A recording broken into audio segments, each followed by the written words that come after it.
Olá, eu sou Marcelo Poloni, bem-vindos a mais um programa do meu canal no YouTube.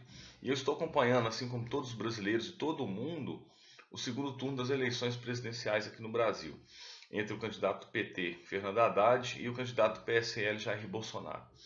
E chama a atenção que grande parte das discussões que estão ocorrendo entre os eleitores dos debates, os debates entre os candidatos infelizmente não estão acontecendo porque o candidato Bolsonaro está se recusando a participar dos debates, inclusive assumiu que isso é uma tática. Mas entre os eleitores, seja presencialmente nas redes sociais, há um intenso debate, porém ele tem sido encaminhado para o lado moral, para o lado comportamental, para o lado religioso, para o lado dos costumes e aquilo que realmente é importante, as questões econômicas, as questões de projetos de infraestrutura, de projetos de país, infelizmente estão sendo deixados de lado. Eu vou analisar alguns pontos, começando pela educação. Na semana passada, o candidato Bolsonaro disse que procura um ministro da Educação que pretende banir Paulo Freire das escolas, já que as crianças têm que aprender português, matemática e não sexo. E aí eu sou professor, eu já li 4 ou 5 livros do Paulo Freire, eu vou citar aqui três, né? A Pedagogia do Oprimido, a Pedagogia para a Prática da Liberdade e a Pedagogia da Autonomia, que é este livro que eu tenho aqui, tá? E quando eu comprei, são 650 mil cópias que eles já tinham sido vendidas. É um livro que ele o tempo todo aborda sobre a questão de se criar um sujeito autônomo. Então, eu não sei onde está o erro nisso. Vamos pegar aqui, por exemplo, no índice, eu pegar o primeiro capítulo. Olha só. Ensinar exige rigorosidade metódica, ensinar exige pesquisa, ensinar exige respeito aos saberes dos educandos, ensinar exige criticidade, ensinar exige estética e ética, ensinar exige a corporificação das palavras pelo exemplo, ensinar exige risco, aceitação do novo e rejeição a qualquer forma de discriminação. Ensinar exige reflexão crítica sobre a prática. Ensinar exige o reconhecimento e a assunção da identidade cultural. Isso são subitens do primeiro capítulo, onde ele vai falar então aquilo que é esperado de um professor. Tá? Tem que ter toda essa questão de rigorosidade, pesquisa, domínio dos seus conteúdos, respeito aos seus educandos e tal. O segundo capítulo ele fala que ensinar não é transferir conhecimento, né, que é um conceito que o Paulo Freire já tinha trabalhado no livro Pedagogia dos Oprimidos, que é a ideia de educação bancária, de que o professor detém todo o saber, os alunos são receptáculos vazios e que o professor vai ali, como num banco, depositando o conhecimento, num sistema automático de transmissão de saberes. O Paulo Freire aborda uma outra questão de construção coletiva de saberes, em que o professor é apenas, mas isso não deixa de ser o mais importante, agente de promoção, colaborador ali na formação da autonomia do próprio indivíduo, tá? Então, olha só, esse já nos itens do segundo capítulo, ensinar exige consciência do inacabamento, ou seja, nenhum ser humano está pronto, ele sempre pode aprender algo mais. Isso, por exemplo, é muito comum em turmas de jovens e adultos. A gente vê que todo mundo é capaz de aprender algo. A gente vê constantemente pessoas que a uma certa idade conseguem entrar numa universidade, ou até de hábitos, a cultura humana, o funcionamento da cabeça humana é, diz que todos somos capazes de aprender em todo momento da vida. Tá?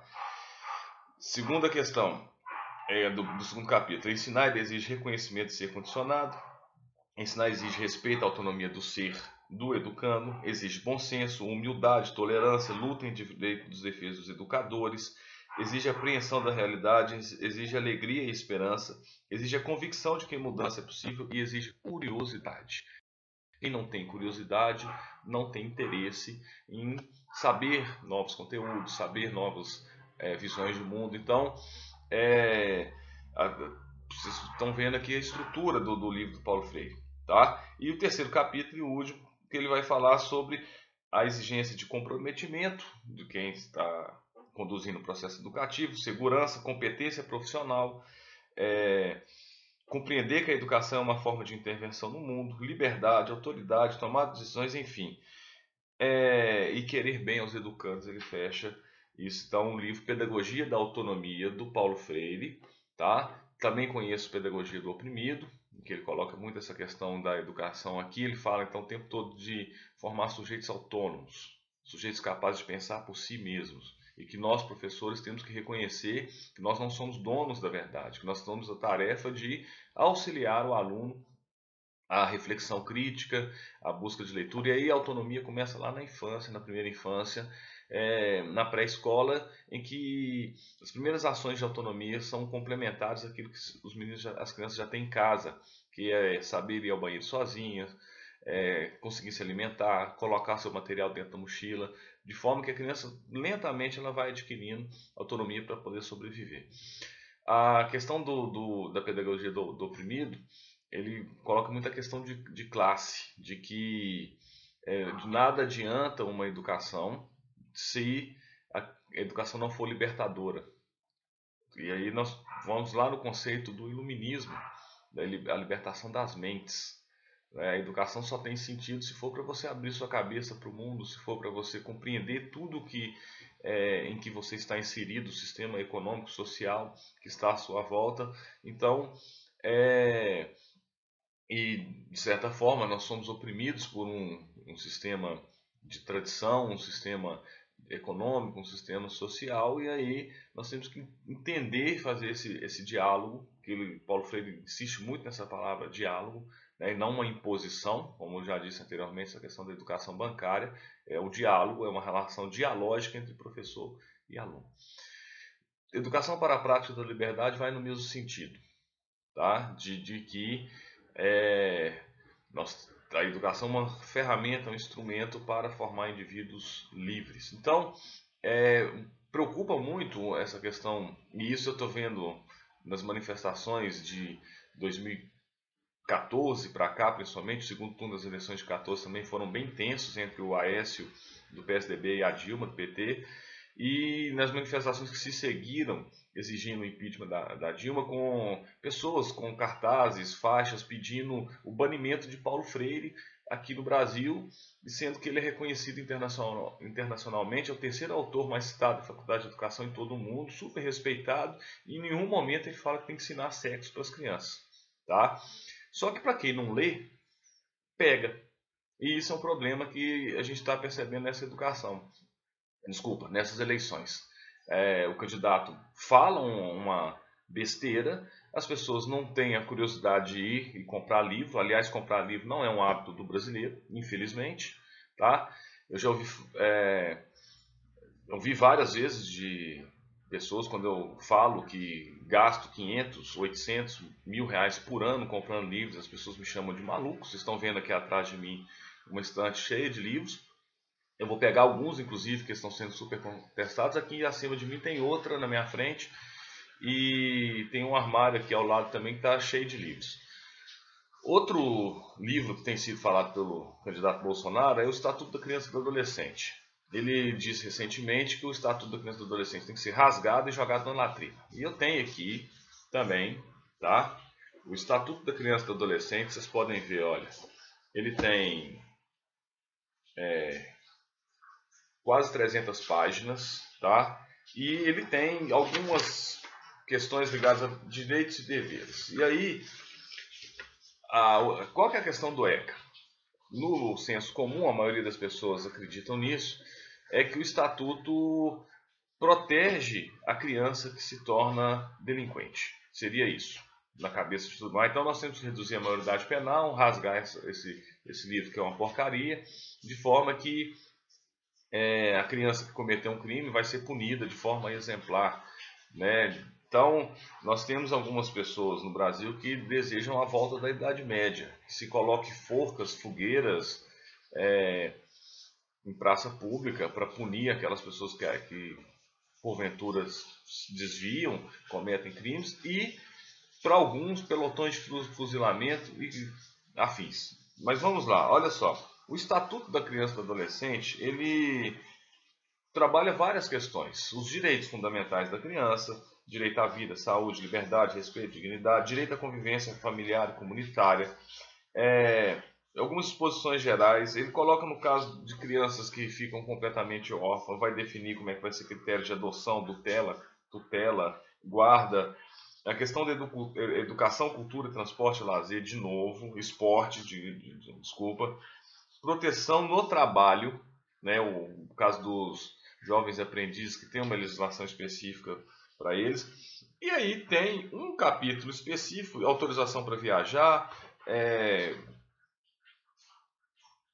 deixa eu ver aqui, produtos e serviços que são exclusivos, até questão de como que vai ser classificado o programa de televisão, desenhos, filmes, músicas, aquela questão da classificação etária, que muitas vezes a pessoa fica criticando a novela, mas está lá a classificação que aquela novela não é para menor de 14 ou de 16 anos, e aí são os próprios pais que estão deixando a criança assistir.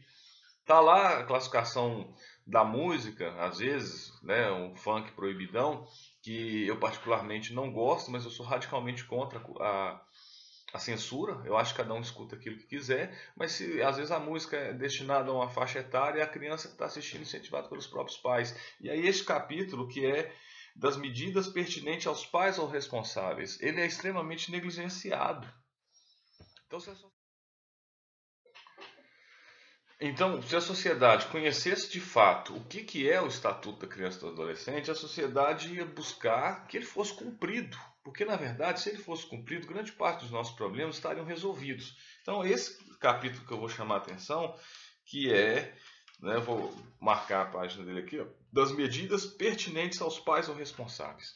É o capítulo que cobra a responsabilidade do pai quando o filho comete um erro. Então, a justiça é omissa nessa parte. Então, às vezes, nós temos adolescentes que estão causando problemas na escola, que estão causando problemas na sociedade, que estão causando diversos tipos de problemas, mas a justiça não acompanha os pais. Não chama os pais na responsabilidade, fala que o filho é seu. Se você fizer, tudo é muito lento. E aí nós temos juízes, promotores que ganham fortunas nesse país, né? O candidato ao Estado aqui em Minas Gerais, Romeu Zema, fala que o funcionário público faz concurso público para ter privilégio. Não sei qual que é o privilégio de um professor que dá aula numa escola estadual com 50 alunos em uma sala e que ganha R$ 2.000 por mês.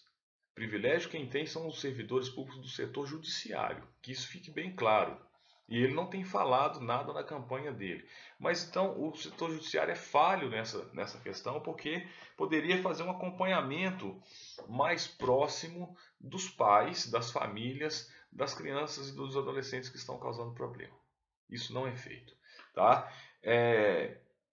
Isso aqui é muito importante. E aí, o que se resume a partir do pensamento do Jair Bolsonaro e daqueles que o acompanham? Que a única parte do Estatuto da Criança e do Adolescente é a que diz da questão da prática do ato infracional. E aí há uma, como é que eu posso dizer, questão de liberdade assistida, prestação de serviços a comunidades, reparação do dano, regime de semi-liberdade, internação, que é uma legislação diferente para quem é maior de idade. Mas não quer dizer que ela não existe, ela pode ser aperfeiçoada, claro, né? As leis não são eternas, elas não são imutáveis, mas a gente tem que entender o que diz a lei, buscar saber por que ela foi determinada assim, no que ela está dando certo, no que ela está falhando. E na minha concepção ela falha mais nesse capítulo sobre cobrar de fato a responsabilidade dos pais. Tá? O terceiro livro que eu trouxe hoje para encerrar é que Bolsonaro tem repetido constantemente que nas escolas se ensina sexo, que o PT, o Fernando Haddad, quando era ministro da Educação, tentou enviar para as escolas um kit gay. Né? E aí ele levou este livro ao Jornal Nacional, tá? E tentou provar para a sociedade brasileira que esse livro foi mandado para as escolas durante a gestão de Fernando Haddad no Ministério da Educação e que esse livro está ensinando as crianças a transar. É a partir de 6. O primeiro aspecto que eu gostaria de comentar desse livro é em relação ao que o candidato afirma de que ele seria colocado nas escolas para crianças de 6 anos de idade. E aqui no catálogo ele é classificado como educação sexual para adolescentes. Então já há uma mentira usada nesse caso. Insistindo nessa questão da idade, eu vou aproximar aqui, vocês observarem o tamanho da letra e o formato da letra, porque isso não tem como uma criança de 6 anos conseguir ler. Tá? Quem não é da área da educação às vezes não percebeu isso, mas uma criança de 6 anos, ela está no início do processo educativo. E todas as formas de letra que são usadas seria igual está aqui, ó, em caixa alta, né, que está escrito aqui, ó, pedagogia da autonomia. Não se usa letras minúsculas, não se usa letras cursivas com crianças de 6 anos. Essa fase vai ser mais ou menos quando a criança tiver 8 para 9 anos. E aí, ó, olhando esse livro, né, Aparelho Sexual e Companhia, que tem causado tanta polêmica, a gente percebe que a letra é muito pequena, não tem condição de uma criança pegar esse livro e ler. Outro aspecto que eu preciso comentar é em relação ao conteúdo do livro, tá? E eu particularmente achei esse livro excelente, eu acho que todo mundo que é pai, que é mãe, deveria comprar esse livro, e às vezes a gente é muito levado pela emoção. Então, lá em 2011, quando esse livro foi colocado à disposição para consulta de professores se seria ou não adquirido pelas escolas, e acabou sendo rejeitado, mas os pais que fossem racionais, as mães que fossem racionais, elas deviam ter. Eu vou lá conhecer a biblioteca da escola do meu filho, da minha filha. Eu vou lá ver quais são os livros que estão presentes nessa escola. Eu vou me inteirar de qual livro é usado na educação infantil, qual livro que é usado na educação do primeiro ao quinto, qual livro que é usado do sexto ao nono ano, qual livro que é usado para o ensino médio. Isso seria uma postura racional, uma postura adequada, até de aproximar os pais da escola. Mas a maior parte das pessoas não pensam, não refletem. Então, simplesmente, o governo quer colocar kit gay nas escolas. E aí fica reproduzindo essa besteira, e o conhecimento não sai do lugar. Eu separei algumas. Um aspecto muito importante, talvez o principal, qual que é o conteúdo desse livro. Porque muitos pais que estão dizendo aí, muitas pessoas estão falando, o governo quer ensinar meu filho a ser gay na escola, está querendo implantar kit gay, ou ensinar minha filha de 6 anos a fazer sexo. Acabei de provar para vocês pelo catálogo, pela classificação, que esse livro não é para criança, é um livro para adolescente, tem uma diferença gritante disso. E o conteúdo dele também é desconhecido de grande parte da sociedade. Então vamos lá, eu peguei aqui o sumário, tá? Ele é dividido em 6 capítulos, tá aqui. O primeiro capítulo, Estar Apaixonado. O segundo capítulo, o que é a puberdade. O terceiro capítulo, o que é transar. O quarto capítulo, como que se faz um filho. O quinto capítulo, sobre métodos contraceptivos, higiene. E o sexto capítulo é com dicas, chamado de Fique Esperto. Nós vamos falar especificamente dele, tá? No Brasil, 20% dos partos ocorrem em menores de 18 anos. Então, a educação sexual é extremamente relevante porque a jovem que engravida, ela tem mais possibilidades de abandonar os estudos, tem mais dificuldade de se inserir no mercado de trabalho, e essa criança muitas vezes vai crescer num ambiente de mais dificuldade. Então, é um caso sério que devemos pensar em prevenir a gravidez na adolescência. Isso é um assunto que deve ser tratado na escola, sim, principalmente com alunos do ensino médio. Tá? Eu separei algumas páginas para destacar alguns pontos, para a gente ver o tanto que que esse conteúdo, qual que é a maldade que está nele. Na página 19, por exemplo, tem um trecho que pergunta aqui se um menino pode gostar de outro menino. A resposta é que alguns meninos sentem desejo por outros meninos, às vezes quando crescem isso pode mudar, e que há meninas que também gostam de meninas, meninos que gostam de meninas, enfim. É algo que aí coloca-se isso é normal, isso faz parte, existem pessoas que têm preferências de um jeito, existem pessoas que têm preferências de outro, e que o mais importante é o respeito. E aí eu volto a pensar na minha situação do dia a dia em sala de aula. Adolescentes, e aí já é mais adolescente, porque na infância não aflora a sexualidade, isso começa a partir dos 13, 14, 15 anos. Adolescentes que se identificam como homossexuais, acabam sofrendo um preconceito muito grande. Preconceito em casa, preconceito na escola, e o que acaba contribuindo para a evasão escolar, para a repetência, para a depressão, entre outros problemas. Não é meu papel como professor julgar o que A ou B sente, o que A ou B deseja.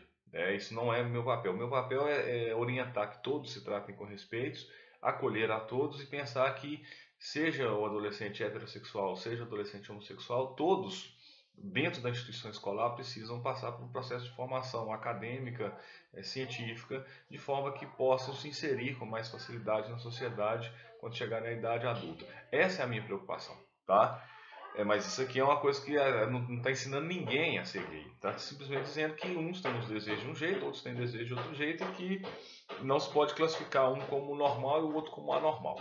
Tá? Na página 39, eu também separei um trecho aqui, falando aqui, o que não se deve fazer, já é do capítulo sobre como é que, o que é transar, o que é uma relação sexual. E ele é ilustrado, tá? Também vou colocar aqui para vocês observarem, tá? E tá escrito aqui, ó, o que não se deve fazer. Aí vem, primeiro, você não deve transar se não estiver afim. Você tem todo o direito de mudar de ideia, inclusive no último momento, mesmo se já estiver pelado ou pelada. Se decidir transar, o mais importante é dar tempo para deixar vir o desejo sexual. E aí prossegue. Então isso aqui é muito importante, porque há vários casos de estupro em que se culpa a vítima. As pessoas falam, né? Ah, aquela menina bebeu demais, aquela menina passou dos limites, ela usou uma roupa provocante, ela fez isso, fez aquilo. Mas nós temos que ter consciência de que todo mundo tem o direito de dizer não, mesmo que esteja a um passo de realizar um ato sexual. É direito de qualquer pessoa, tá? Eu separei também a página mais polêmica, né? Que é essa aqui, que é onde tem aqui um lugar para enfiar o dedo e reproduzir um ato sexual, realmente, né? Mas, bom, para uma leitura orientada, não sei qual que é o problema disso. E eu separei na página 46 uma outra informação que, na verdade, no 46, com que idade a gente pode ter filhos? Tá? Aqui já sobre gravidez, olha que interessante. As pessoas podem ter filhos desde a puberdade. E aí eu convivo com jovens, eu sei que tem jovens que acham que não pode ter filhos, né? Mas um filho, vou voltar ao trecho, as pessoas podem ter filhos desde a puberdade, mas um filho é um compromisso para a vida inteira. E quem é muito jovem tem de passar ainda por muitas etapas antes de estar maduro o bastante para criar um filho. Isso tem que ser dito a todos os jovens. Filho é responsabilidade. Filho é compromisso. Filho não é diversão.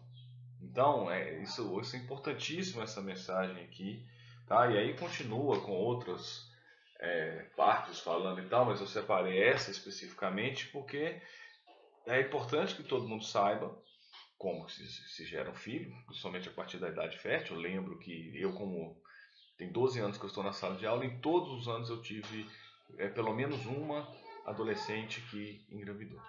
E normalmente, em alguns casos, os namorados são pessoas maior de idade, muitos desaparecem depois que a menina está grávida, e teve anos que foram 2 ou 3. Tá? Então, eu falo isso com experiência de sala de aula. Passou do 8º ano, 14, o caso mais novo foi com 13 anos, mas muitos casos 14 e 15 anos de adolescentes que engravidaram. Na página 59, eu também separei um trecho que é interessante, né, para a gente aprender. Está escrito aqui, ó, porque existem bebês com deficiência, tá? E aí está falando que o óvulo possui informações só dele, que essas pequenas diferenças fazem de cada bebê um ser único, que às vezes uma diferença no código genético pode gerar uma síndrome, e que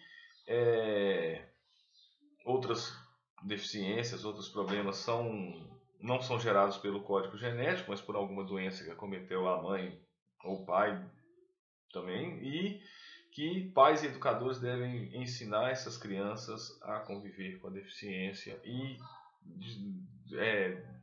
dentro do possível, trabalhar com a inclusão. E é importante ensinar também aquelas crianças que não têm necessidades especiais a conviver com aquelas que têm necessidades especiais. Então, achei muito relevante essa parte aqui, tá?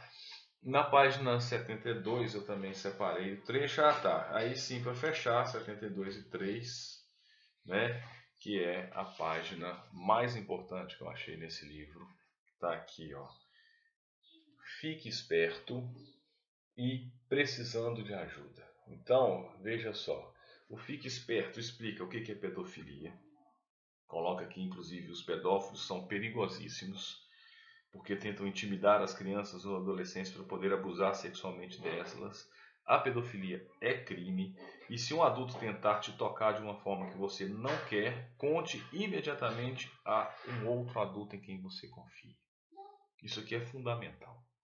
Tá? Às vezes a criança está sofrendo uma moléstia, está sofrendo uma pressão e ela fica intimidada, não sabe, mas ela tem que ser orientada que se qualquer situação dessa aparecer na vida dela, ela tem que imediatamente contar às pessoas em que ela confia, que no caso, principalmente, tem que ser os pais, tem que ser a mãe e o pai.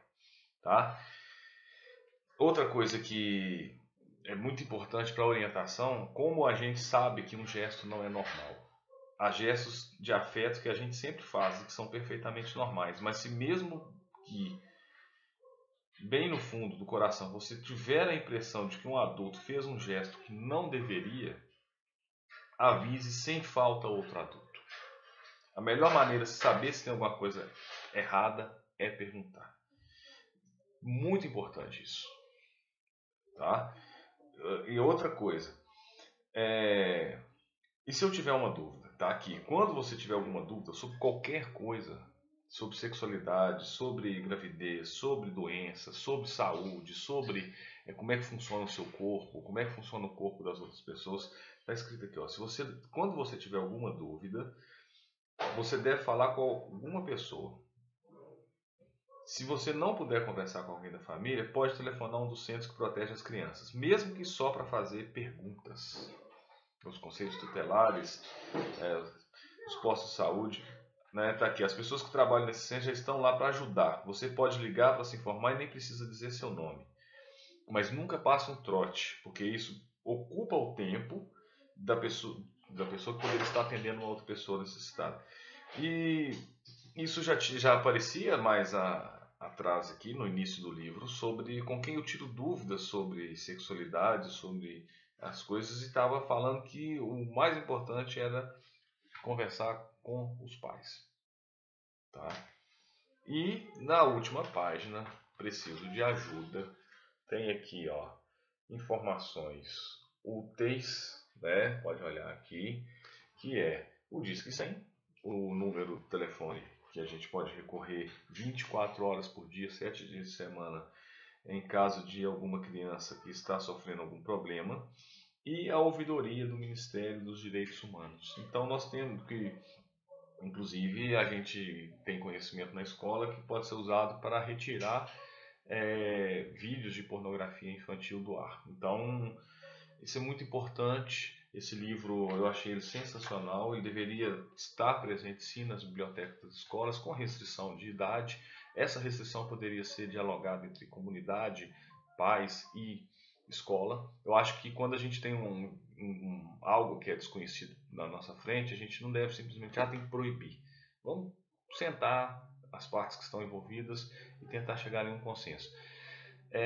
Enfim, eu vou encerrar. Esse vídeo já ficou longo. Eu queria abordar esses 3 livros que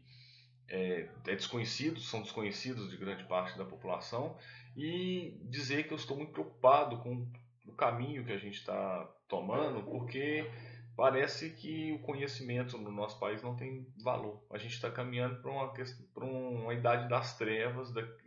Daqui a pouco vocês podem ver, alguns vão sugerir queimar alguns livros, banir outros, rasgar, desaparecer com os livros que promovam o conhecimento.